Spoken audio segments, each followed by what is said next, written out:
Yes. So this is one of the reasons why we are replacing this lower control. So what we're going to do is we're going to lower out. I brought the car down. We are going to remove the tie rod end so that this way you could pivot the vehicle. In this particular situation, this job here, you want to get as much clearance as much as possible, leeway.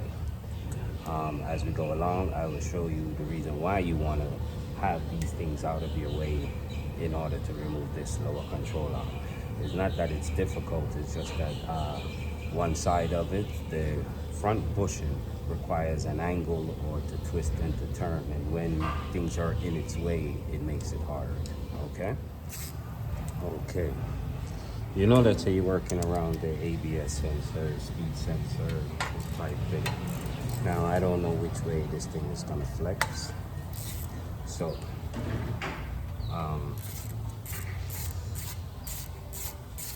you will hear me say this quite a few times. Prevention is for always better than cure. My old lady, my father, my mother, my that saying quite a lot. For those of us who know that saying, then you know where I am from, with no hesitation. Yes? So, this is the sensor. Most or all cars come with them now. I don't like for them to be damaged. Stretch the wire, none at all, because you could stretch the wire inside and don't realize that it's broken until you put the vehicle on the ground, and then you realize the light comes on to know that either the wire is broke or the sensor is not in place, is not getting reading, all of that good stuff. So you just remove it. Now the tie rod end comes with a cotter pin inside of it. We take that out. You don't want to, let me cut off the end and cut off the other end. And then now use the socket and put over it. Oh, it's no problem. But the problem with that is that the threads are so fine, they damage just like comes time to put the nut back on. What happens is that the nut just keeps on spinning and spinning, and you can't tighten the tie rod end. Make sense? Okay, so get it out. It's a 19 millimeter 3/8. Bring the nut all the way up. Now you take off the nut. Yeah, okay. Put the nut back on. Flat. I don't know if you, let's see if you, I'll give you a better view of it. Make sure that it's flat to the top. Reason being, old school, we use a hammer and bow, bow.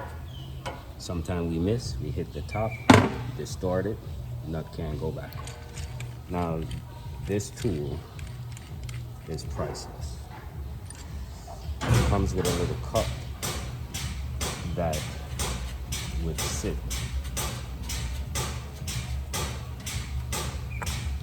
on top of the nut like that.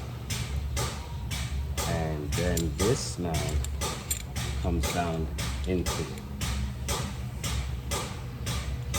Remarkable.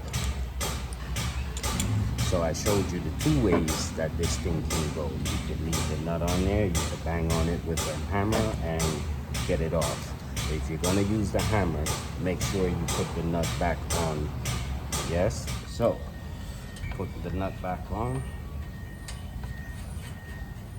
I sprayed it with PB Blaster so that I don't know if it loosens, because these things are pressurized.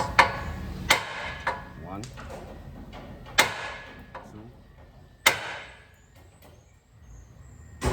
Did you like that? All right. So, 'em here.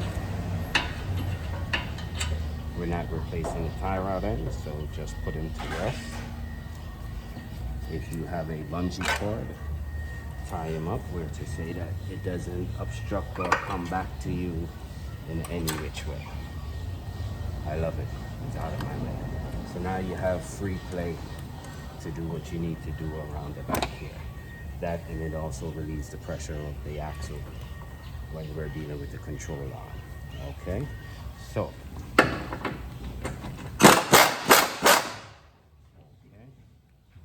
14 is going to replace. Now you may use a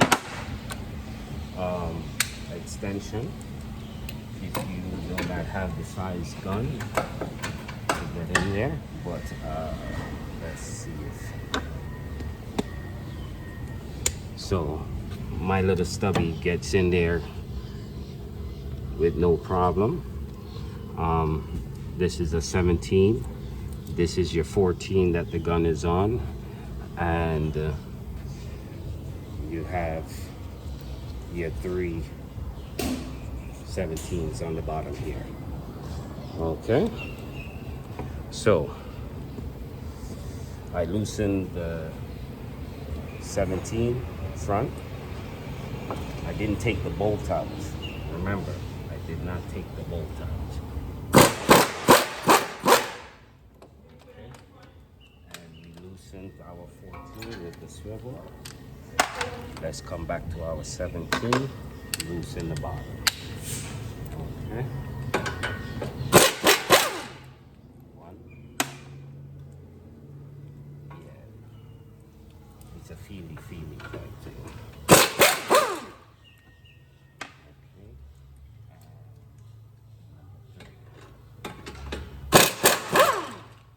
Alright. Now that everybody is loose, now you can remove the front bushing bolt, the 17. Okay.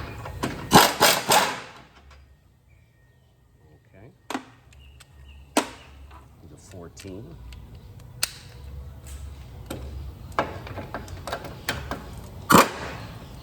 Are you? Whoa there, buddy. Whoa.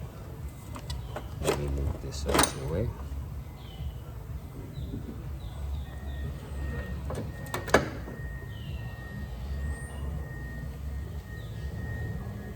Let's get in there. I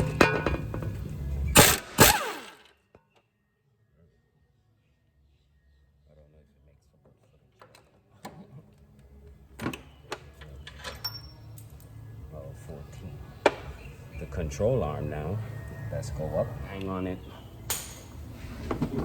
It is there. Okay. Alright.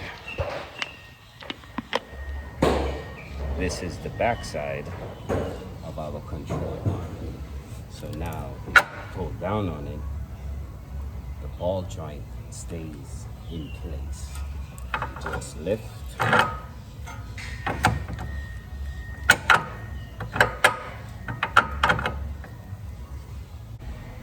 Perfect size.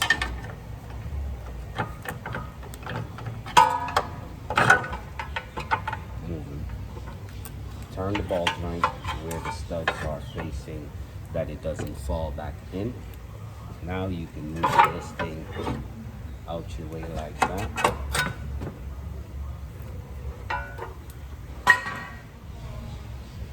Okay, so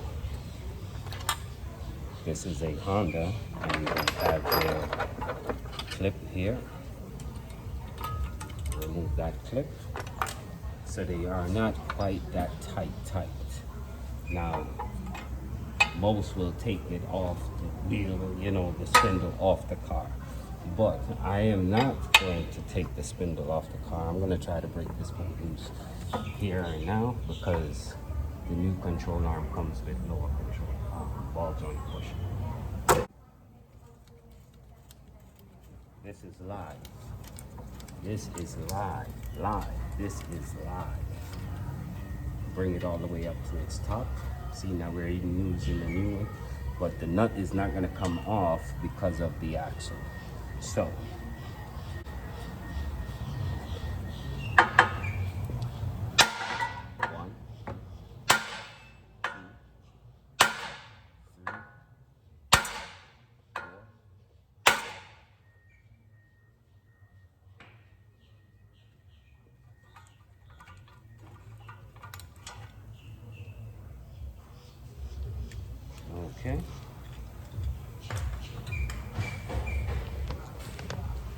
Now you could reverse the same fashion with the new one if you like, or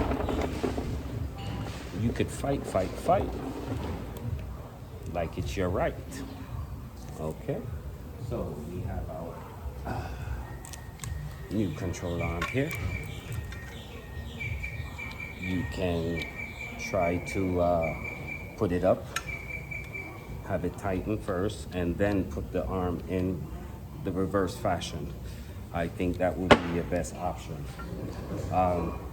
Yeah, but you know, you say to yourself, well, Exodus, I don't want to disturb the ball joint and so forth.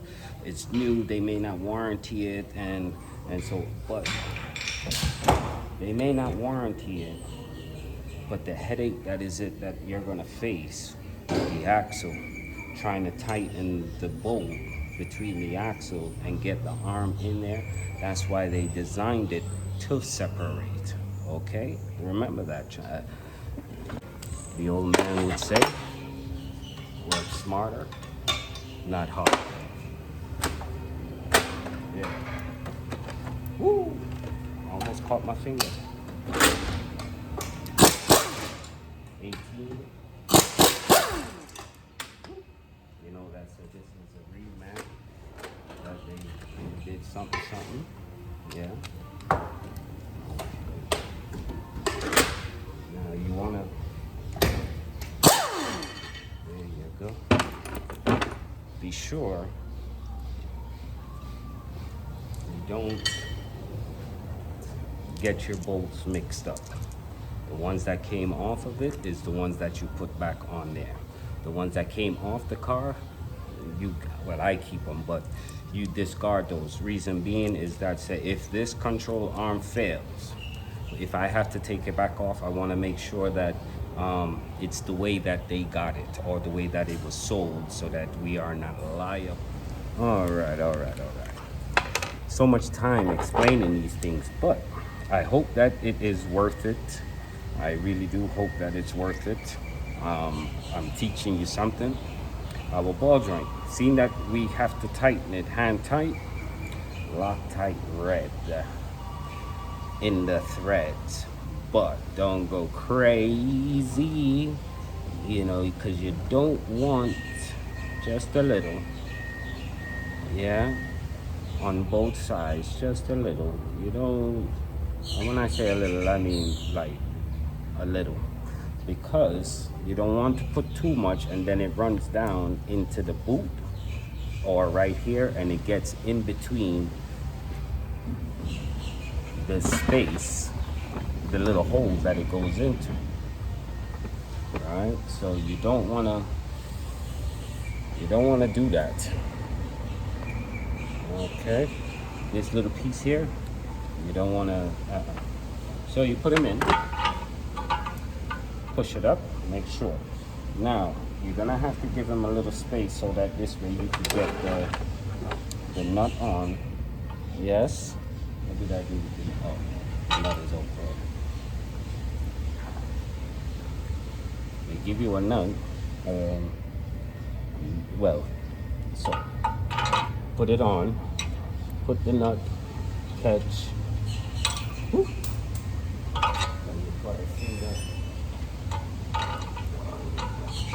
Put it on. Catch the nut. Okay.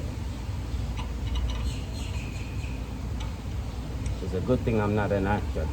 My director would have fired me. Push it up as much as you can and get as much thread as you can. Alright. Try to get it as tight as you can. So you push it. Okay. Working down.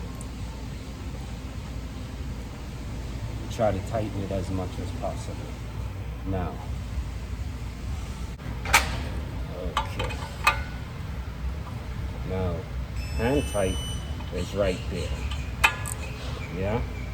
That's, for right now, that's good. So turn it or push it upwards, like that. Okay. Control arm. Left side, it has the little L on there. Okay. Now you can, so just move this guy over. Careful. And you know, just push him into position. Now he's not gonna stay, so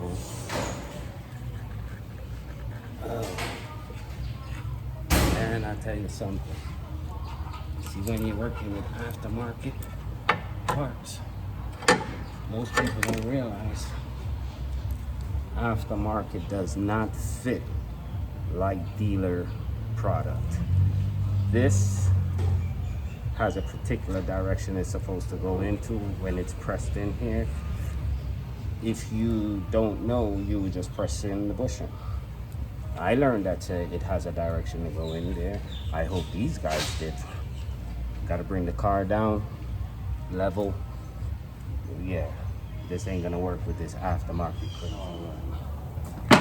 So we brought the car down to level, and if you take a close look, the control arm is pinched right here. It's okay. The other side is in its little place. Yeah, you see him? See him right here, or I should say right here. They're in place. So what you want to do is this: you want a big hammer, a small hammer, and hold them up.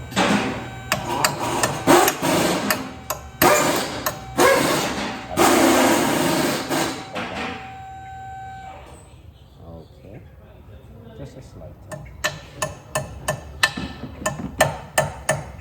Yes. Okay.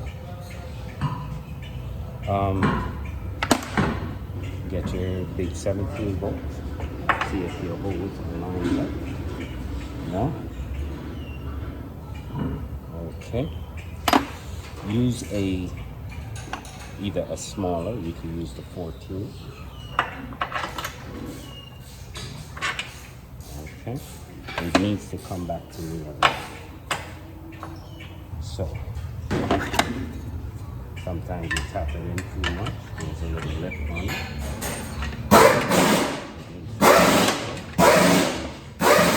Okay. But before we catch that, the backside still has to go in. So.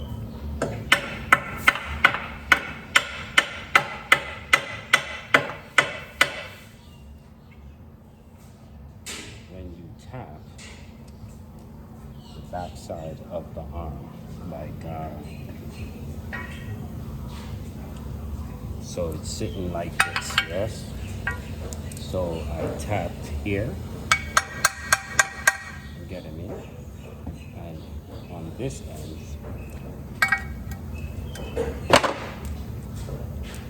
end here, I just tap it back. Yes.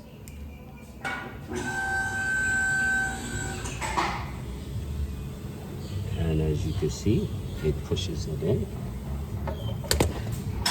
You tap up.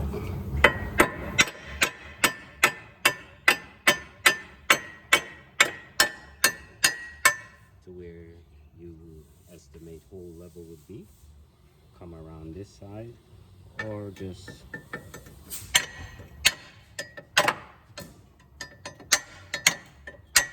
see it coming. Okay, so we're close by. You see it? Now you could try not to hit here, here, or here. Now, if you see that little bolt pattern, right, that little lip piece there, just use a flathead screwdriver. Try to get in between. The space is really, you know, just push it in and pull it in. Now, if one end is properly placed, the bolt will pop right in.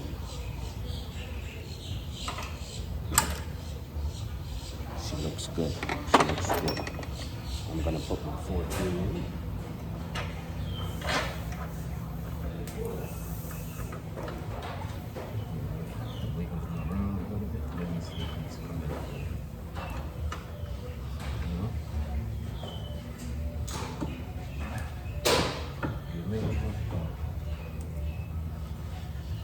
I feel him there. He's there. We do the same thing. Oh, let's test that theory and see.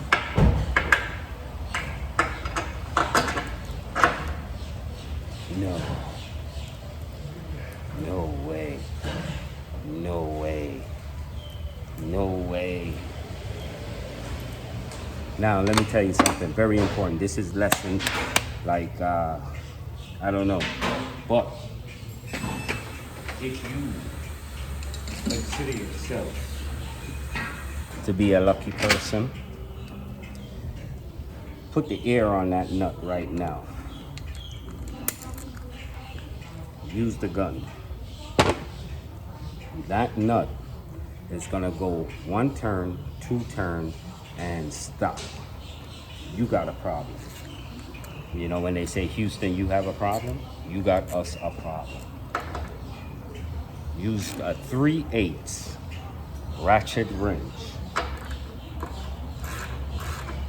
Make sure that, see,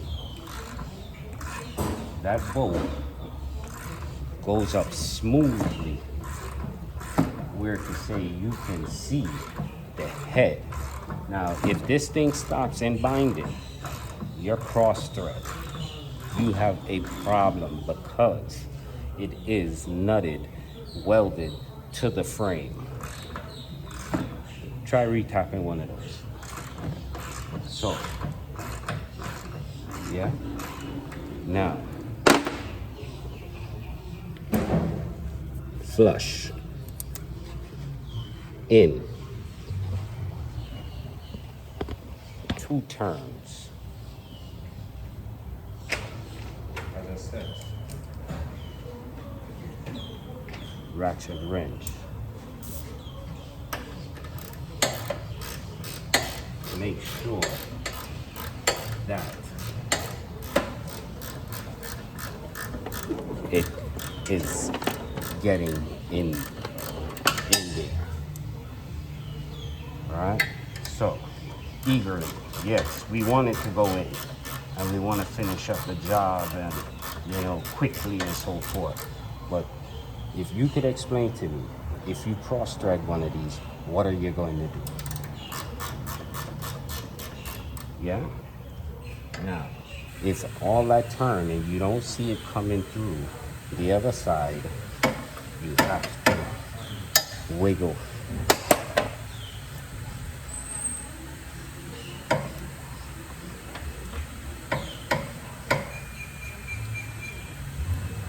If you're turning by hand and you feel like you caught a thread, it stops.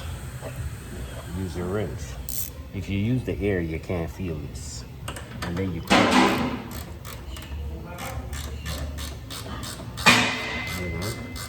and then you have a world of problems. Now, I can tell you that me personally, I've never had this problem. Now, look, see it? I caught thread. I caught a few good threads. So I know that it's okay. But I still don't see it.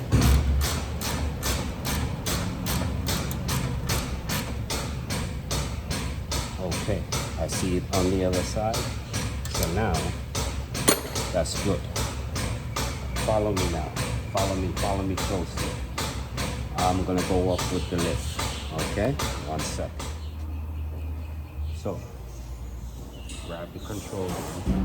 I have the tie strap, yeah? So now we're gonna wanna loosen this.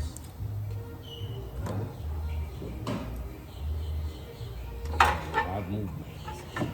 Bring them out. Line them up straight.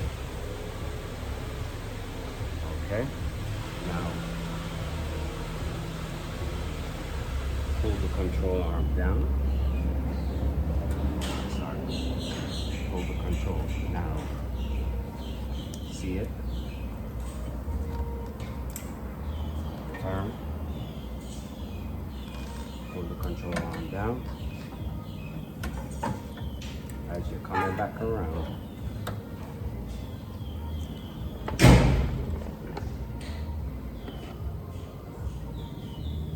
one slightly caught. Yes, so the gist of it is to swing the spindle around where this stud will fall in here, because this uses a nut, so you just need for these two studs to fall into place. But you have to do it, you know. So now, okay, control on. So let's turn him around. Push him out. Okay. Even better view. It's stiff. It's brand new. It uses a grease fitting.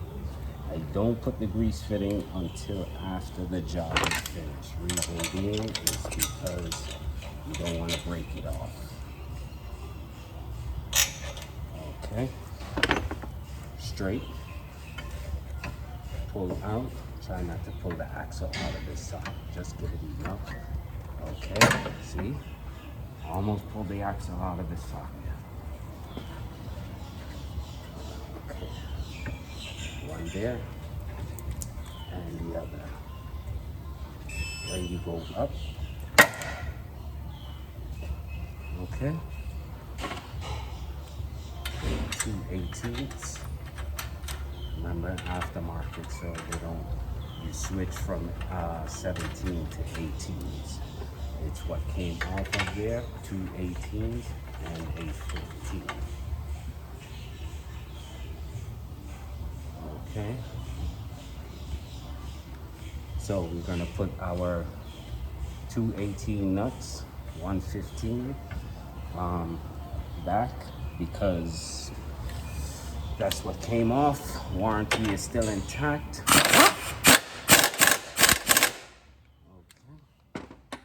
Yeah, 15 and 18 right here. You don't have to go crazy. Gun on low, forward motion. Okay. Now I have to bring it back down to level. Yeah. Give me a second.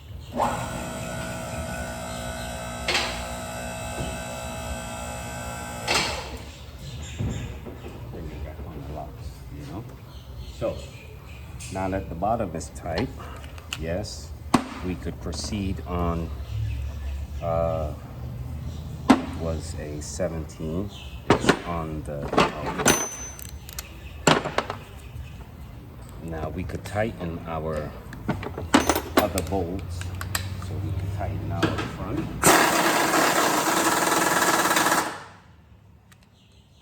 Our 14 around the back.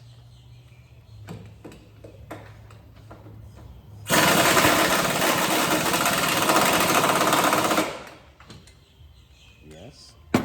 Also, we can put our tie rod on back in. It's important that we're going to put our tie rod in back. Yes. The reason being is because we're going to want to tighten that lower bolt, and we want steering to be possible. You see me? Again? We want that locking on the steering to tighten our bolt. Yes. And that one is the 19.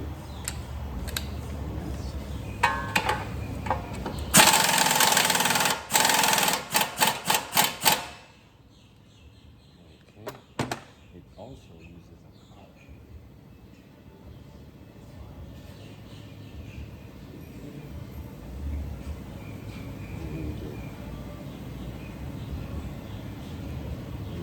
I don't forget that. That's one thing. Because I don't want a vehicle to come back to me for some crazy little foolishness as a bolt retract itself because I didn't put the safety pin. So now that that's in, I can turn the wheel. I have locking. Yes. I want to get to the bolt that was above the axle to tighten it. Yes. So with the 21, so the tightening is this way.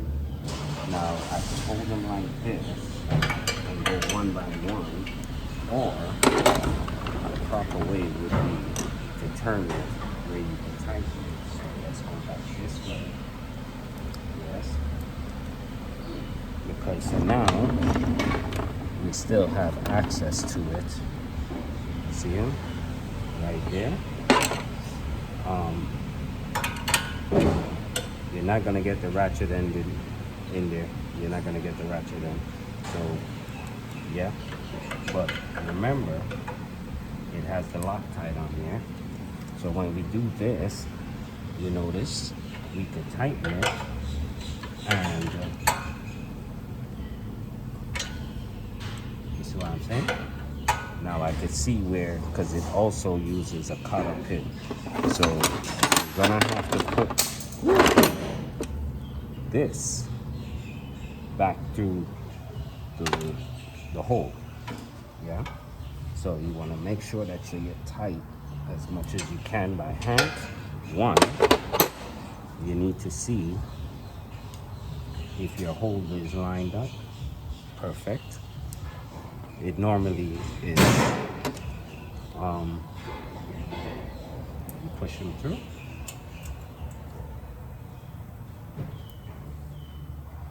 Yeah. Thanks. Okay. And but I'm sorry. So ABS sensor, or whatever you want to call it, sensor, ABS speed sensor. Hey, it's amazing that one little sensor does like multiple functions. If it breaks, besides the bunch of lights on the dashboard, hey, this thing is oh man, it can make the vehicle drive funky. That little thing is, because it goes off of axle reading, because there's a ring on the axle that it gets its reading from. So just imagine now the computer, these newer cars, the computer senses that the wheel is not rotating. And then now it starts to compensate with the other three, If you really and truly want to know about that stuff, Mr. Tesla. Yeah, because that's how the readings go. You know what I'm saying? Yeah, man. Lower ball joint, front and rear bushing, control arm, 2006 Civic. Yeah. Okay. I bought these camera headsets to see if they work, but sometimes I don't know. I've yet to figure out how is it that it works. I'm gonna have to carry somewhere, take it off of the and put it over onto the computer and so forth. So I'm not even sure if it's working, to tell you the truth. But we're gonna put back our ABS sensor, speed sensor type thing on this Honda Civic, and the outer tie rod end, tighten that back up and bring it down.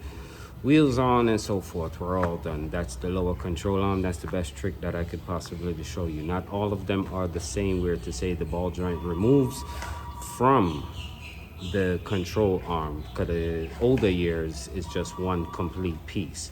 But the only difference is that you would have to pull the strut bounce, remove from it, so that this way when you tap it with the hammer, it will allow for the spindle to pop up. That's the only difference in the bolt-on the bottom or a solid bottom control arm lower ball joint. Other than that, it's the quickest way. I'm glad that they did do this. Toyota does it too. It makes it better because sometimes it's just the bushing is bad on both sides and the ball joint is still good, or sometimes the ball joint is bad but the bushings are still good. So yeah, heads up to them for thinking about this one. This is a good engineering. All right, until we see each other again, this is Exodus. Have a good weekend. Stay safe. I'll see you on Monday.